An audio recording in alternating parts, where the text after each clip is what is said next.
नमस्कार, मुकाबला में आपका स्वागत है। मैं हूं संकेत उपाध्याय। दरअसल इस साल की शुरुआत से ही पता नहीं कुछ हो रहा है।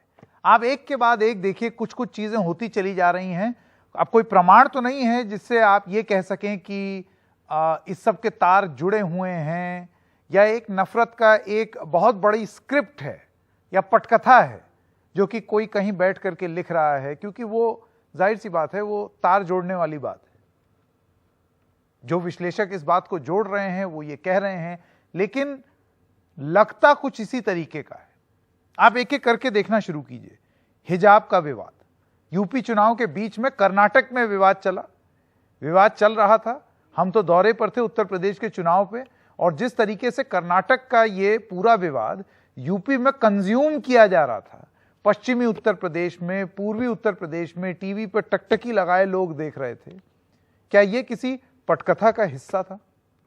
उसके बाद हलाल और झटका मीट का विवाद कर्नाटका में जिस तरीके से ये सामने आया, ऐसे लग रहा था कि देश का सबसे बड़ा मुद्दा यही है कि आपके चिकन किस तरीके से खाएंगे। उसके बाद नमाज, अजान, इन सब का मुद्दा, नमाज और अजान को लेकर के लाउड स्पीकर की वॉल्यूम कितनी हो, यह मुद्दा।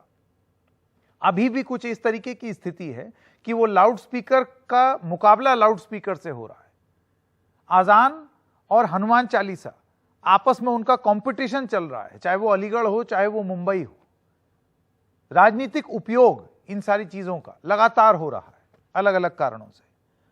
और फिर जुलूस, हमने देखा रामनवमी का जो जुलूस है उसको लेकर के एक बुलडोजर भी है, उसके इर्द गिर्द राजनीति भी है, उस राजनीति से लाभ पहुंचने की कोशिश भी हो रही है, प्रयास भी किया जा रहा है। ऐसे में जो सबसे बड़ा सवाल, और वही सवाल आज मुकाबला में हम पूछने जा रहे हैं, वो है ये: हिजाब, हलाल, नमाज, अजान, जुलूस, लाउड स्पीकर, थमता नहीं है ये बवाल। क्या राजनीति से प्रेरित है ये अशांति का माहौल? सीधा सवाल हमारा। मैं स्वागत करना चाहता हूं मुकाबला में हमारे सारे गेस्ट का। पीकेडी नाम्बियार बीजेपी का समर्थन करते हैं, वरिष्ठ पत्रकार राकेश कपूर, साधना भारती प्रवक्ता कांग्रेस पार्टी, और अब से कुछ ही देर में भारतीय जनता पार्टी के भी प्रवक्ता हमारे साथ जुड़ जाएंगे। शो के फॉर्मेट में सारे वक्ताओं को अपनी बात रखने के लिए 1 मिनट का समय दिया जाता है। तो सबसे पहले मैं साधना भारती आपसे शुरू करता हूं। आपका 1 मिनट शुरू होता है अब।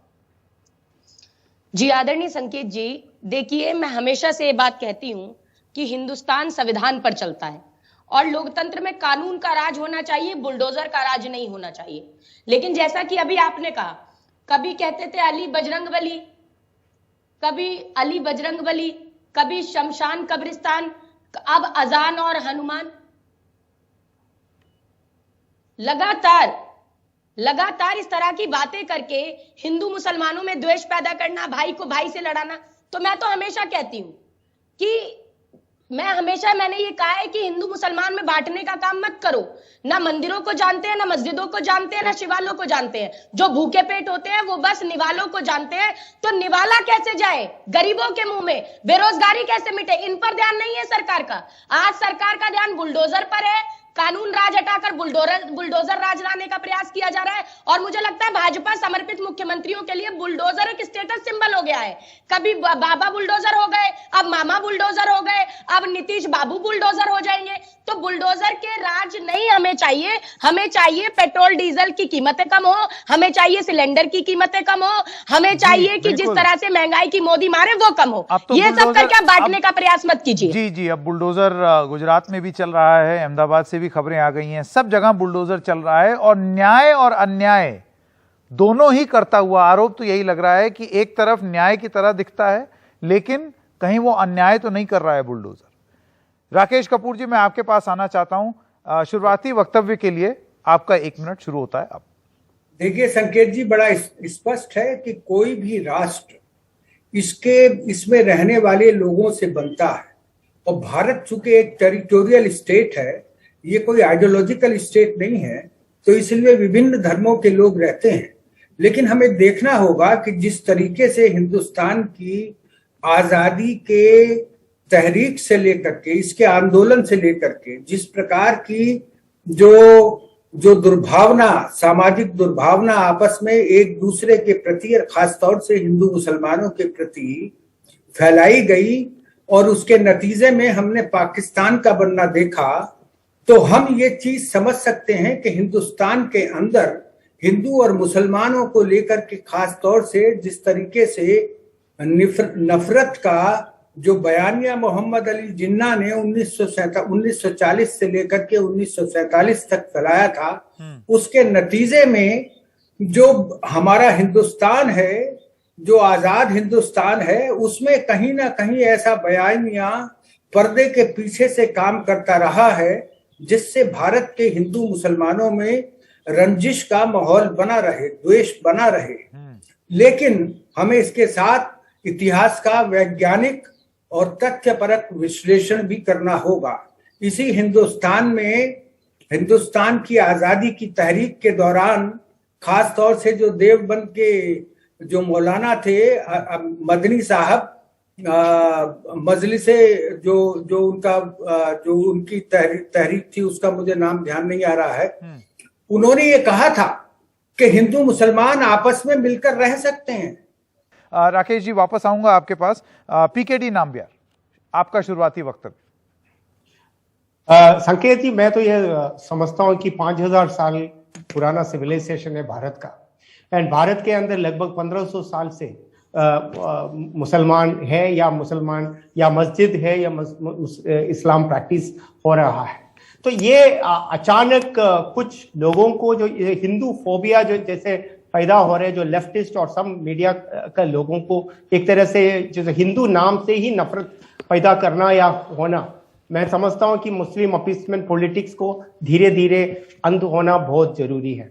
जहां तक सवाल है, आप कह रहे हो कि आसान या जहां तक हिजाब, ये सब जो सबजुडिस मैटर थे, देश के सुप्रीम कोर्ट हो या इलाहाबाद हाई कोर्ट आसान के ऊपर बोला हुआ है, बहुत साफ तौर पे बोला हुआ है, आसान एक अधिकार है एक मुस्लिम विश्वासी का। लेकिन उसमें लाउड स्पीकर लगाकर 5-6 बार ये बोलना है कि मेरा ही जो भगवान है वो सबसे ऊंचा है, या उसका मतलब क्या है, और या मेरा ही भगवान सबसे सच्चा है, बाकी सब क्या है। और दूसरी तरह से अगर आप हिजाब की आप वक्तव्य का समय खत्म हो गया, मैं वापस आऊंगा, आप इलेबोरेट कर लीजिएगा और इस पर भी बहस कर लेंगे। अव्वल तो क्या ये देश की सबसे बड़ी चिंता है, और दूसरी चीज ये है कि आप एक अजान की लाउडस्पीकर की वॉल्यूम को निर्धारित करने की आप कोशिश कर रहे हैं, किस तरीके से?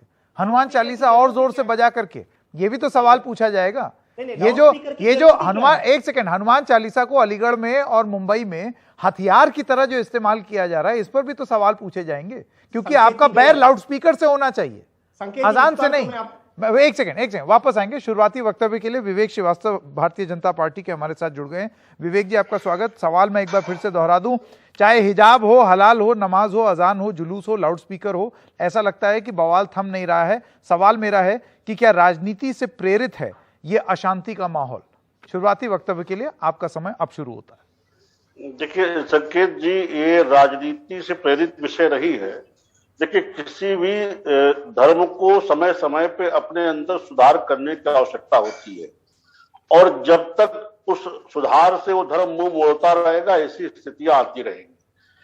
हिंदू धर्म में भी तमाम कुरीतियां थी, तमाम ऐसी समस्याएं थी जिसका हिंदू धर्म ने समय समय पे सुधार किया और अपने आप को परिष्कृत रूप में सबके सामने ले आया। इस्लाम को भी कुछ इसी तरह के सुधारों की आवश्यकता, जिन सुधारों से इस्लाम मुंह मोड़े हुए है, और ये समस्याएं बार बार इसी तरह की चीजों को लेकर के आती है, चाहे वो हिजाब हो, चाहे हलाला हो, चाहे आपका लाउड स्पीकर हो, चाहे अजान हो, सब तमाम तरह के जो विवाद बार बार इस्लाम को लेकर उठ रहे हैं, ये अंदर से इनके उस सुधार की तरफ मुंह मोड़ने के कारण उठ रहे हैं। जितने जल्दी ये इनके अंदर से इस तरह की आवाजें आना शुरू होंगी, इन समस्याओं का समाधान हो जाएगा। जी, एक छोटे से ब्रेक के लिए अभी रुकते हैं, तुरंत लौटेंगे और उसके बाद मुकाबला का दूसरा भाग शुरू करेंगे। बने रहिए हमारे साथ।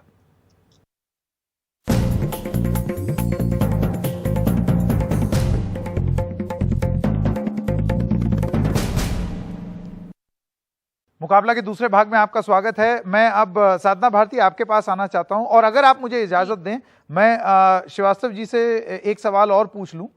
जहां पर उन्होंने छोड़ा था अपना शुरुआती वक्तव्य, वहां से मैं उनसे शुरू करना चाहता हूं। देखिए, समाज या किसी भी धर्म में जो विकृतियां हैं उनको सुधारने के 2-3 तरीके होते हैं। एक कानून से, दूसरा समाज बदलाव को एक्सेप्ट करे, अगर नहीं करता है तो कानून के माध्यम से। लेकिन आपको नहीं लगता है कि यहां जो सबसे बड़ी चुनौती है और सबसे बड़ी बात जो यहां पर हो रही है वो है कि मुसलमान धर्म को रिफॉर्म या उसमें बदलाव लाने के नाम पर एक राजनीति तेज है। तो आपका मकसद उनका सुधार नहीं है, अपनी राजनीति चमकाना है। क्योंकि आप बताइए, ये कौन सा सुधार आप कर देंगे जब तस्वीरें आएंगी इस तरीके की कि भगवा झंडा मस्जिद के बाहर लहर रहा है, या कौन सा सुधार हो रहा है उस समाज में अगर नारे लगाए जा रहे हैं नफरती। ये क्या तरीका है सुधार करने का? देखिए संकेत जी, जो मस्जिद के बाहर भगवा झंडे की बार बार की जा रही है, उससे कोई भी व्यक्ति सरोकार नहीं रखता। लेकिन उससे पहले आप ये भी तो देखिए कि किस तरह से गोरक्षनाथ पीठ पर मुर्तजा के द्वारा हमला किया गया। वहां पे जाकर के अल्लाह अकबर के नारे लगाए गए और सुरक्षा कर्मियों की बंदूक छीन करके हमले का प्रयास किया गया। तो इस तरह की अगर क्रियाएं एक समाज विशेष के द्वारा होंगी तो उसके इन लोगों के द्वारा कुछ प्रतिक्रियाएं देखने को मिलेंगी। नहीं, ये एक्शन रिएक्शन की बात देखिए, अगर सरकारें करने लगेंगी, आप भारतीय जनता पार्टी के प्रवक्ता हैं, अगर आप एक्शन रिएक्शन की बात करने लगेंगे तो बड़ी दिक्कत होगी। क्योंकि जिस तरीके से कानून का राज कायम करना गोरखनाथ मंदिर के बाहर भी आपकी जिम्मेदारी है, और वो जो हुआ उसमें इन्वेस्टिगेशन करके पता लगाना भी आपकी जिम्मेदारी है।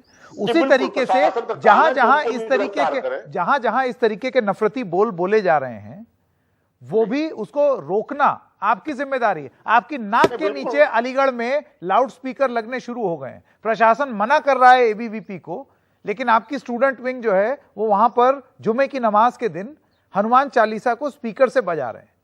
क्या कोई औजार है क्या हनुमान चालीसा? आप मुझे बताइए। नहीं, देखिए, हमारे ही शासन में सीतापुर में देखिए उनकी गिरफ्तारी हुई जिन्होंने मुस्लिम महिलाओं के ऊपर टिप्पणी की थी, उनको गिरफ्तार भी हमारे प्रशासन ने किया। तो ऐसा नहीं है, जहां प्रशासन को लगता है कि नहीं ये गलत है, प्रशासन उस पर समय रहते कार्रवाई करता है।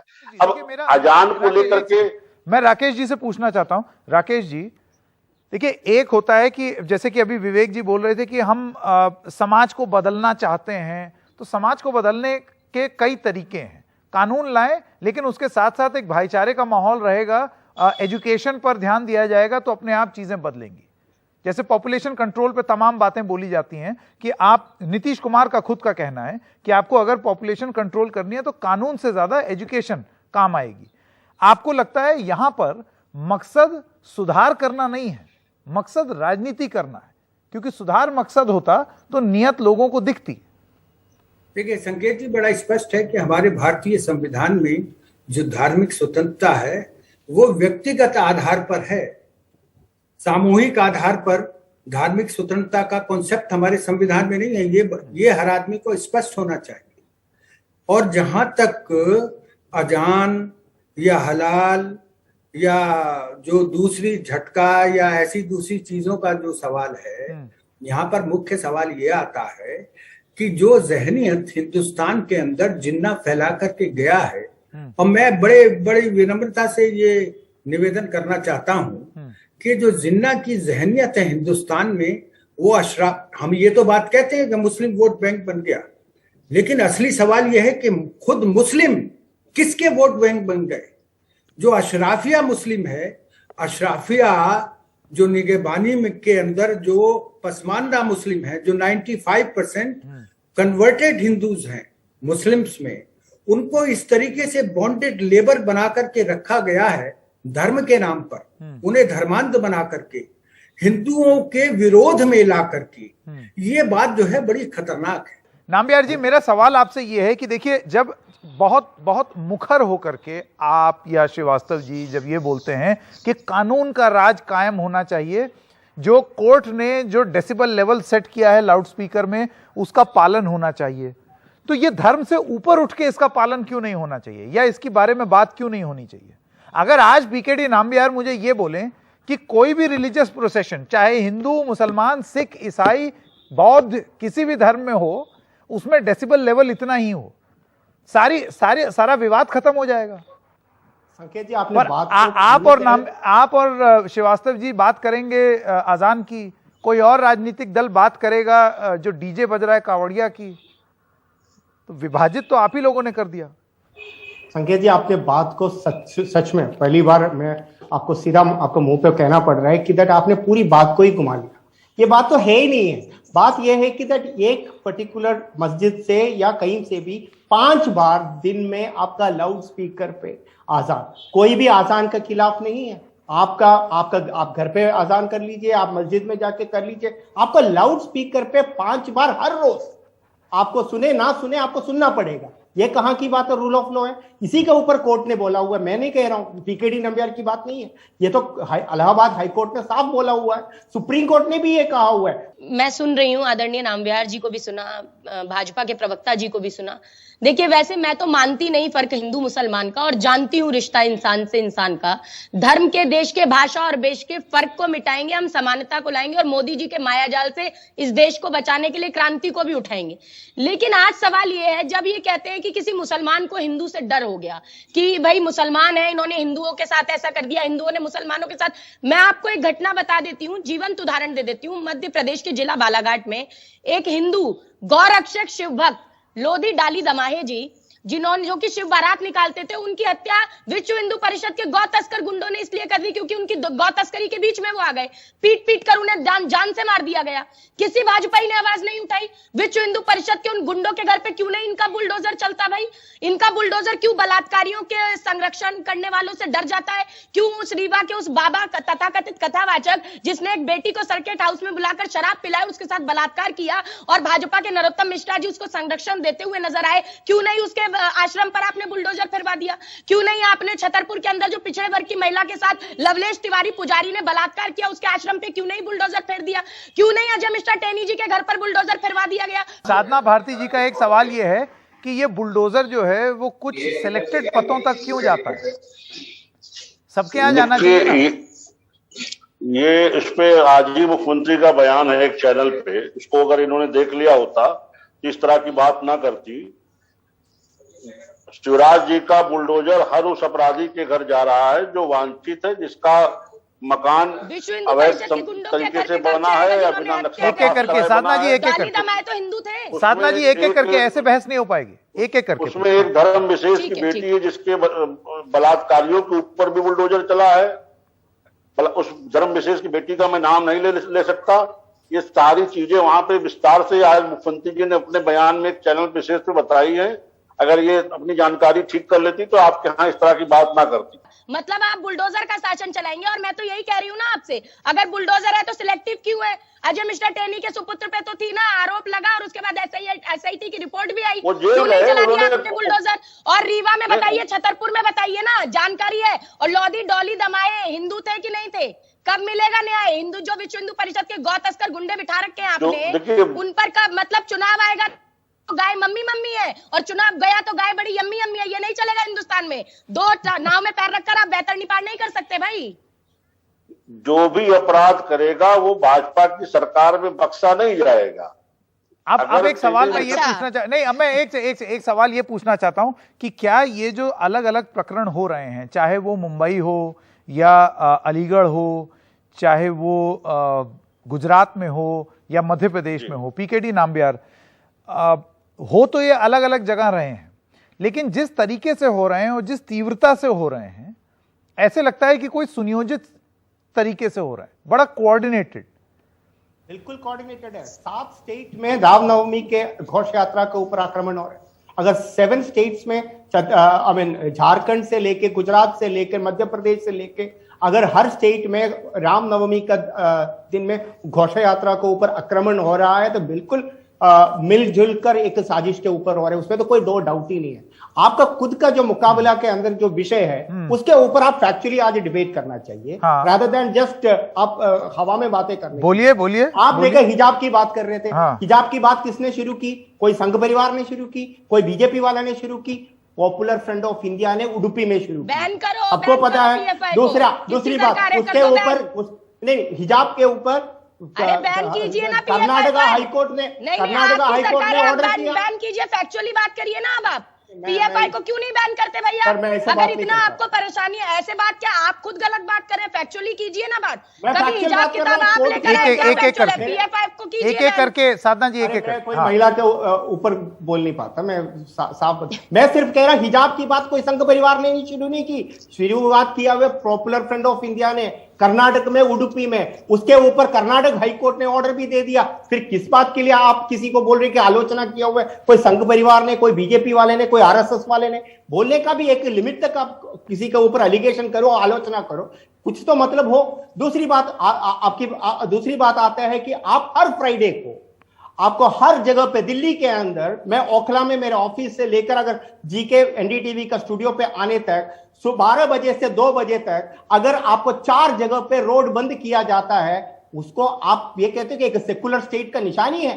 मैं सिर्फ आपको कहता हूं कि अगर आपको नमाज पढ़ना है, आप अपना घर पे कर लीजिए, आपका मस्जिद पे कर लीजिए। मैं वहां तक ये भी बोल रहा हूं, आप लाउड स्पीकर की बात कर रहा हूं। मैं लाउड स्पीकर के लिए कोई भी फंक्शन, चाहे कावड़ी हो, कावड़ हो, हिंदू फेस्टिवल हो, क्रिश्चियन फेस्टिवल हो, एक महीने में एक बार या कोई फेस्टिवल के ऊपर उनको अगर अनुमति देते हो तो कोई आलोचना नहीं है। प्रॉब्लम वहां पे नहीं, है। ये क्या बात हुई? ये पीकेडी नाम्बियार तय करेंगे। 5 बजे एक सेकंड, नहीं 5 बार अगर वो होते हो सुनिए तो मेरी बात। बिल्कुल पीकेडी नाम्बियार जी, सेकुलर देश को शोभा नहीं। पीकेडी नाम्बियार जी, अब सारी चीजें आप ही तय कर देंगे, सारे कानून आप तय कर देंगे कि लाउड स्पीकर ऐसे बजना चाहिए, वैसे बजना चाहिए। आदरणीय संकेत जी, नहीं, मुझे नहीं, 10 सेकंड दे देश दीजिए, का मैं जवाब देना चाहूंगी। तो फिर आदेश का पालन करिए। तो आप मुझे बताओ, मैं कह रहा हूं करना चाहिए, हाँ, करना चाहिए, बिल्कुल। अभी करना शुरू हो रहा है, वहीं पे आदरणीय बात संकेत और जी, 10 और सेकंड और दे वो दीजिए। समान रूप से हर धर्म के हर नियम हर लाउड धर्म के स्पीकर, लिए, नियम हर लाउड धर्म स्पीकर, के लिए। नियम लाउड स्पीकर पर हो, ना कि लाउड स्पीकर जिस धर्म विशेष का प्रचार कर रहा है उसके हिसाब से हो।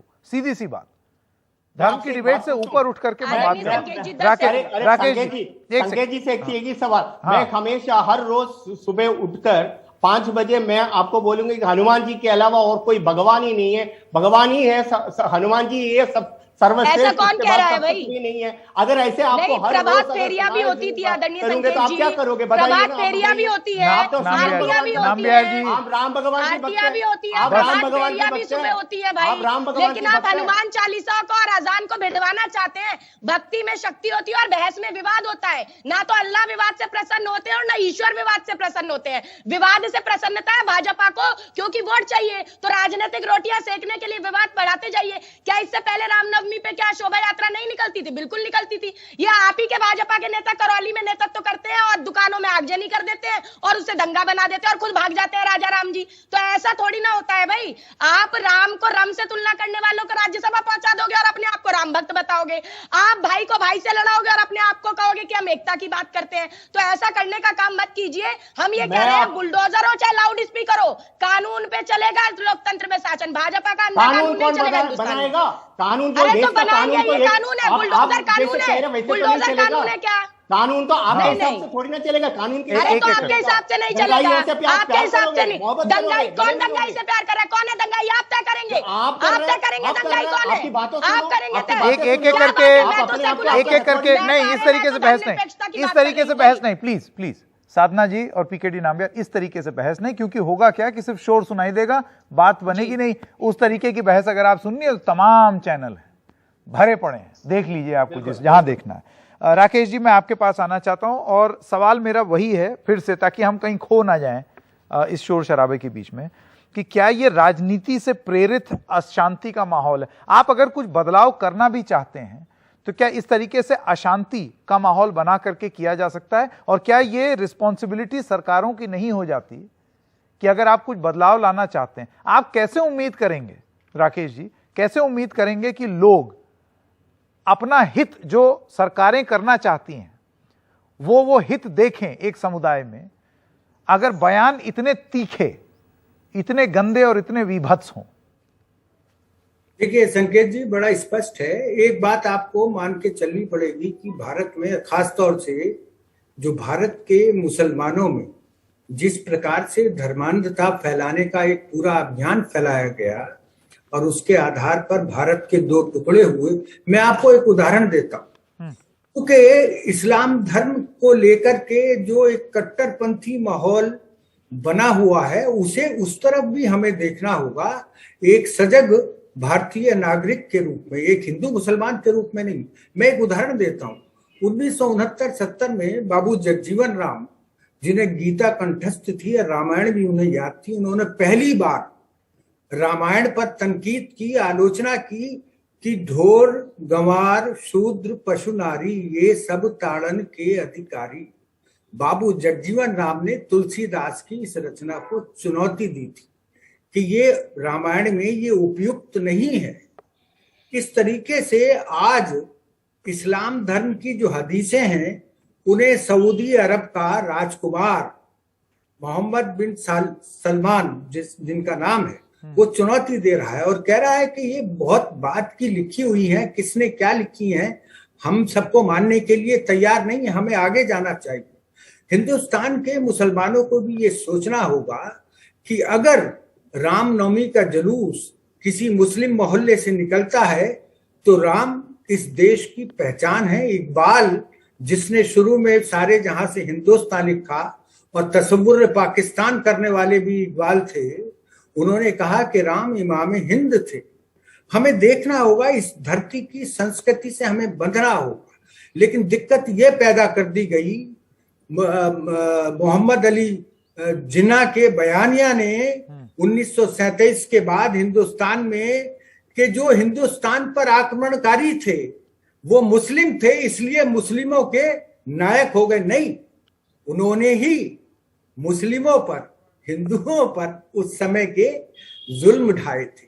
ये इतिहास है, इस इतिहास को हम नहीं बदल सकते। जी बिल्कुल। मेरा संक्षिप्त में निवेदन यह है संकेत जी कि हमें इस मानसिकता में परिवर्तन लाना होगा और ये मानसिकता, बस मेरा सवाल यही है राकेश जी, क्या ये मानसिकता में परिवर्तन नफरत फैला करके लाया जा सकता है? अगर आप इंक्लूजन की बात कर रहे हैं तो क्या एक इंक्लूजन एक ऐसा राजनीतिक माहौल तैयार करके किया जा सकता है जिसमें दिन रात सुबह शाम एक धर्म विशेष के खिलाफ बयान दिए जाएं, मस्जिदों पे भगवा झंडा लगा दिया जाए, कुछ कुछ बोला जाए? हाँ। इसमें बराबर का दोष कट्टरपंथी हिंदुओं का भी है।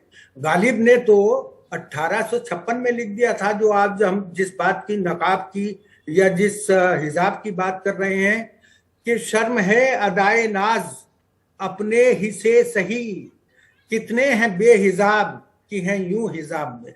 हिजाब के खिलाफ लिखा था उस समय गालिब ने, उस जमाने 200 साल पहले। आप सोचिए, तो ये जो बिल्कुल जो रोशन ख्याली है मुसलमानों में, हाँ। इसमें जो भी रोशन ख्याल मुसलमान नेता हुए उनको पीछे डाल दिया गया। अभी मैंने जिक्र किया था देवबंद के जो मौलाना थे मदनी साहब, इनके जो मौलाना अभी जो वर्तमान में है, इनके दादा, उन्होंने कहा था कि इत्तेहाद कौमियत हिंदुस्तान में है, हिंदुस्तान की हिंदुस्तान की तारीख है इत्तेहाद कौमियत। ये कौन कहता है हिंदू और मुसलमान दो अलग अलग राष्ट्र हो सकते हैं? लेकिन उनकी बात पर कोई तवज्जो नहीं दी गई, चूंकि अंग्रेज हिंदुस्तान को बांटना चाहते। ये इतिहास की बात है। बस मेरा इतना ही निवेदन है कि जब राजनीतिक रूप से आप कुछ बदलाव लाना चाहते हैं, कुछ बदलना चाहते हैं, तो वो इस तरीके से नहीं बदला जा सकता कि आप नफरत फैलाएं।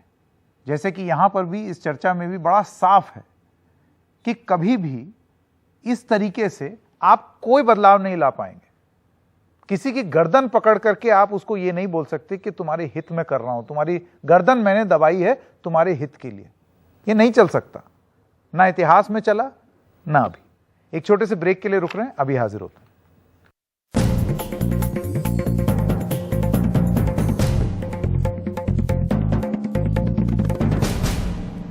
अगर 7 स्टेट्स में झारखंड से लेके, गुजरात से लेकर, मध्य प्रदेश से लेके, अगर हर स्टेट में रामनवमी का दिन में घोषा यात्रा के ऊपर आक्रमण हो रहा है, तो बिल्कुल मिलजुल कर एक साजिश के ऊपर हो रहे हैं, उसमें तो कोई दो डाउट ही नहीं है। आपका खुद का जो मुकाबला के अंदर जो विषय है उसके ऊपर आप फैक्चुअली आज डिबेट करना चाहिए, रादर देन जस्ट आप हवा में बातें करने। बोलिए बोलिए। आप देखिए हिजाब की बात कर रहे थे, हाँ। हिजाब की बात किसने शुरू की? कोई संघ परिवार ने शुरू की, कोई बीजेपी वाला ने शुरू की, पॉपुलर फ्रंट ऑफ इंडिया ने उडुपी में शुरू की। बैन करो, सबको बैन पता करो है। PFI को। दूसरी बात उसके ऊपर नहीं, हिजाब के ऊपर अरे बैन कीजिए ना PFI कर्नाटका पर। हाईकोर्ट ने नहीं, कर्नाटका आपकी हाईकोर्ट सरकार ने है, ऑर्डर आप किया। बैन कीजिए, फैक्चुअली बात करिए ना। अब आप PFI को क्यों नहीं बैन करते भैया? पर मैं ऐसे बात अगर नहीं इतना करता। आपको परेशानी है, ऐसे बात क्या आप खुद गलत बात कर रहे हैं? फैक्चुअली कीजिए ना बात। मैं कभी factual हिजाब बात कर रहा किताब हूं, आप कोर्ट लेकर आए, एक एक factual है, करके PFI को कीजिए एक एक बैन। करके साधना जी, एक अरे एक मैं करके। कोई हाँ। महिला के ऊपर बोल नहीं पाता, मैं साफ मैं सिर्फ कह रहा हिजाब की बात कोई संघ परिवार ने शुरू नहीं की, शुरुआत किया हुआ पॉपुलर फ्रंट ऑफ इंडिया ने।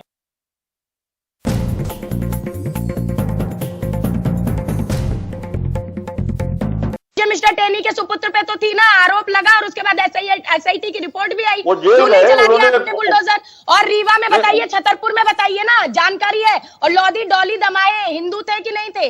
कब मिलेगा न्याय? हिंदू जो विश्व हिंदू परिषद के गौ तस्कर गुंडे बिठा रखे हैं आपने, उन पर कब मतलब चुनाव आएगा तो गाय मम्मी मम्मी है, और चुनाव गया तो गाय बड़ी यम्मी यम्मी है। ये नहीं चलेगा हिंदुस्तान में। दो नाव में पैर रखकर आप बेहतर निपार नहीं कर सकते भाई। जो भी अपराध करेगा वो भाजपा की सरकार में बख्शा नहीं जाएगा।